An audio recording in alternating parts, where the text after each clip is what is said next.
totalement qu'on accueille tous ces gens-là avec grand plaisir. Mais dans quelles conditions on va le faire, ça c'est essentiel. Et je pense que ça va être un vrai problème. Rokhaya.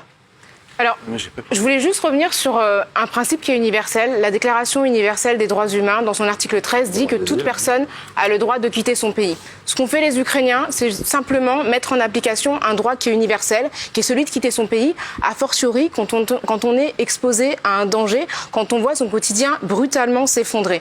Je suis très heureuse qu'à l'occasion, malheureusement, de cette guerre, tout le monde ait compris que lorsqu'on était exposé à une situation de danger immédiat, on avait besoin de s'exiler et de migrer. Et qu'en France, aujourd'hui, 79% des Français considèrent qu'on doit accueillir les Ukrainiens. Que l'Union européenne ait mis en place un dispositif d'urgence sur la base d'une directive de 2001 pour protéger les Ukrainiens. Ce que je regrette, c'est que cette directive qui existe depuis 2001 n'ait pas été mise en application avant.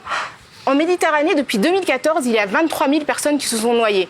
On est dans un continent qui est un cimetière, dont la mer est un cimetière, qui n'a pas estimé nécessaire de mettre en application un dispositif pour protéger d'autres personnes. En 2015, quand les Syriens sont partis de Syrie dans les mêmes conditions, 68% des Français étaient opposés à leur accueil. Je pense qu'il y a dans cela ce qu'on appelle le privilège blanc. Je pense qu'il faut que des corps blancs expérimentent la douleur de l'immigration pour qu'enfin on éprouve de la compassion et de l'empathie. Quand des Noirs, des Arabes, des musulmans sont exposés à la douleur, on considère que c'est une situation normale et acceptable. Et c'est malheureux, mais je pense qu'il a fallu que des Blancs européens souffrent pour qu'on comprenne que immigrer, c'est un droit humain qui doit être accordé à tout le monde de la même manière. Et j'espère vraiment que cette crise ukrainienne va ouvrir les yeux de tout le monde et va faire que chaque Français et chaque Française sera en empathie avec toute personne qui souffre.